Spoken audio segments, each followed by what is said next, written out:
Our next speaker on the panel is Mr. Prasad Menon. He is the Managing Director of Tata Power. He has been Managing Director for Tata Power and Tata Sons Limited since 2006. Before that, he had 36 years of professional experience in the industry. Please, Mr. Menon.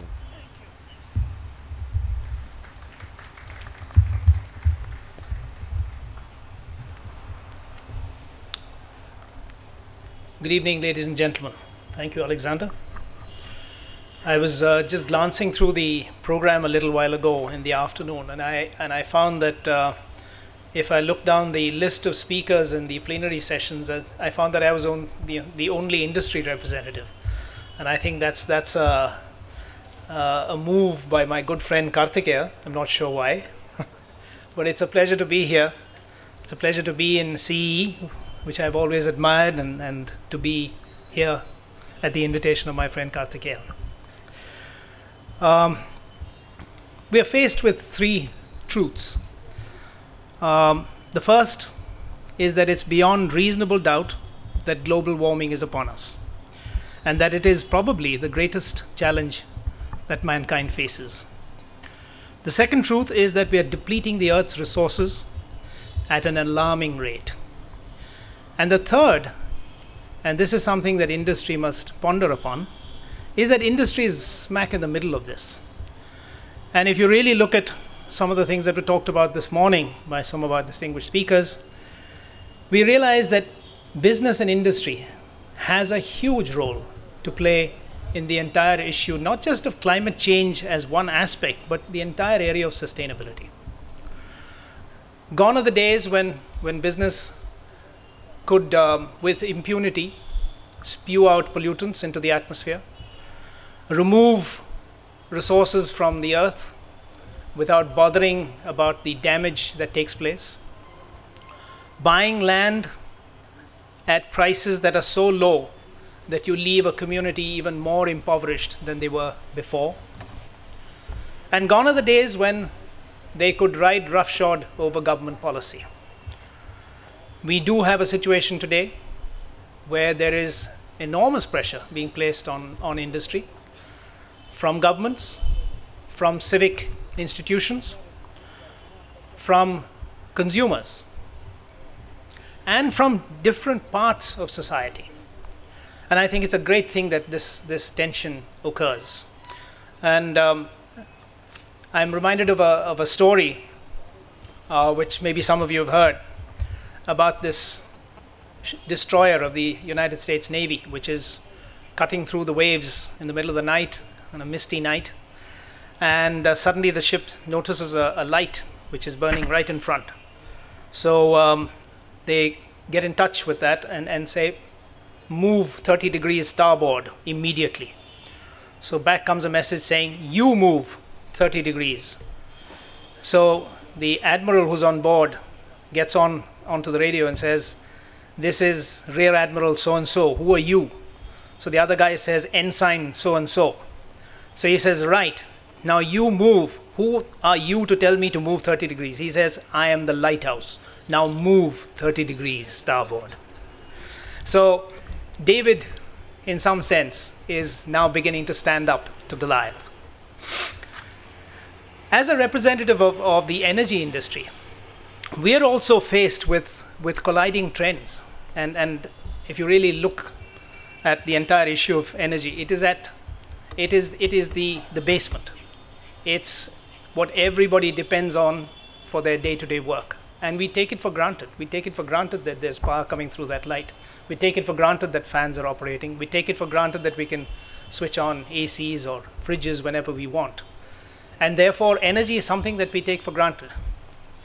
But there is a huge, relentless increase in demand. And this is driven not just by global growth, but in particular by India and China. India and China alone, over the next 20 years, will be responsible for more than 50% of the demand growth.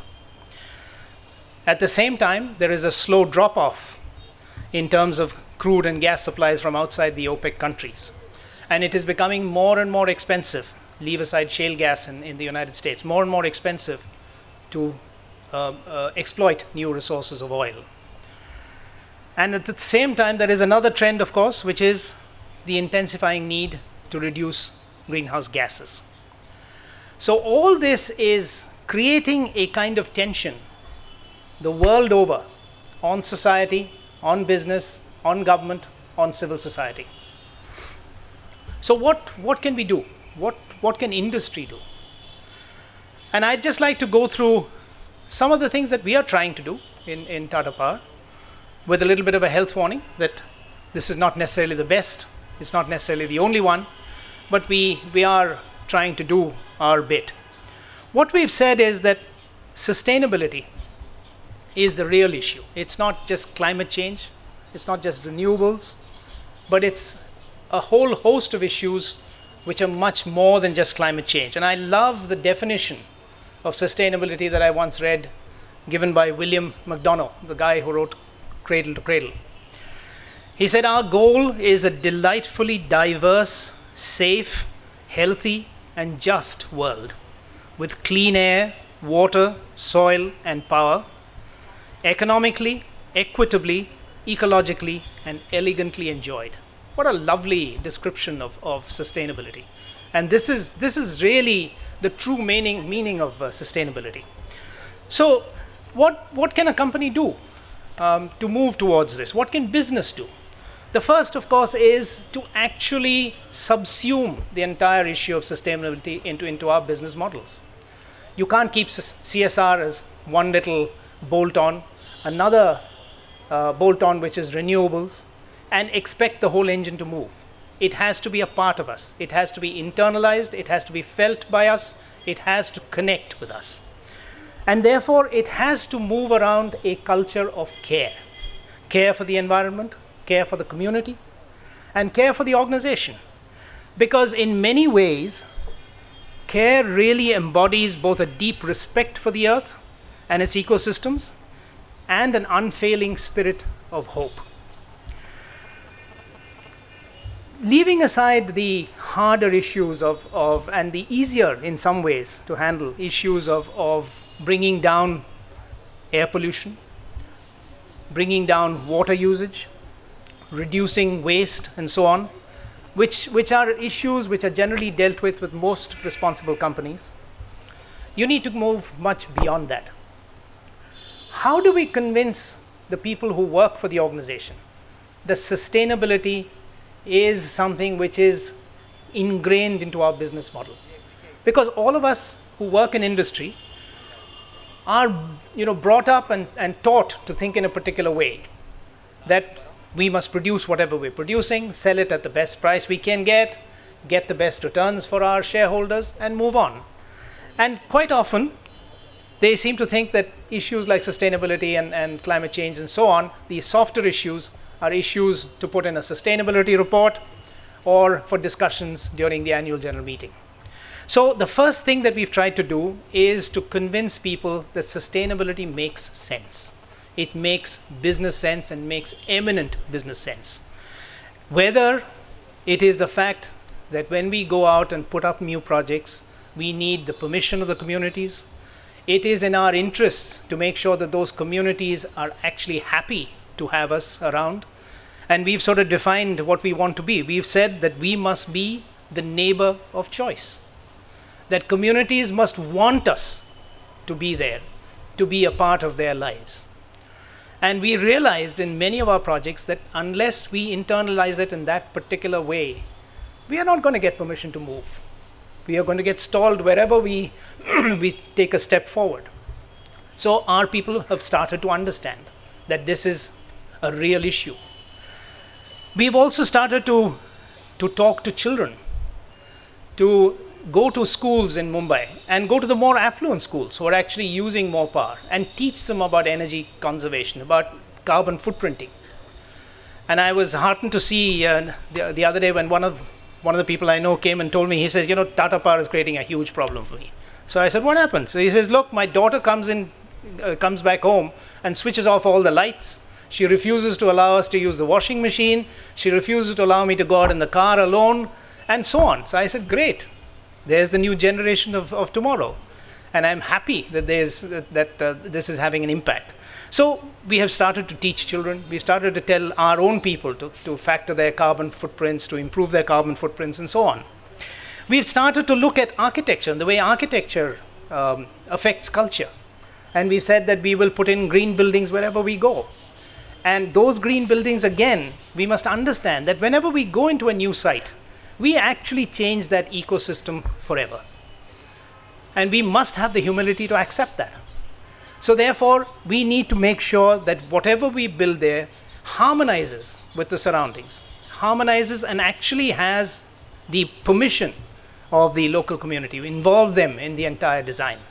And when we started doing that, our people started understanding how it affects the culture, how it makes them reach out to society, and how it makes them understand how society can be helpful in our own objectives, and so on. We have moved in a number of ways in sustainability in these issues to try and internalize it, try and make it a part of our business, to start moving away from the past and start creating a platform for the future. A platform for the future which would be respected by society, which would make us clear leaders in this area, and which would bring us new businesses in the green space, which would help us to continue to move business forward and to continue to exist for another 100 years. So it's been difficult. It's been difficult, but we have moved in a number of areas. We have brought in new technologies. We have found that when we started doing such things, that a lot of youngsters are attracted to working for us. We've had people from universities in the eastern seacoast of the US writing to me saying, I'd like to come and work in Tata Power. So suddenly people have started understanding that this is what appeals to the young. And therefore we have a whole host of people who are now willing to take lower salaries rather than going into the McKinseys of this world or the other consultancies and work for a company like Tata Power. They are getting attracted. So all this is beginning to have an effect on our own employees, and all this is beginning to make them believe that sustainability is part of our lifeblood. I'd just like to conclude by giving you a quote, because there was a talk today and a lot of speakers have been saying that this world is so deeply connected. And there was this quotation by an American Indian chief, Chief Seattle, whom many of you probably heard about 150 years ago, who said that humankind has not woven the web of life. We are but one thread within it. Whatever we do to the web, we do to ourselves. All things are bound together. All things connect. And we must remember this. And that's what sustainability is all about. That everything is connected. You push the balloon in one place, it'll come out in another. Thank you very much.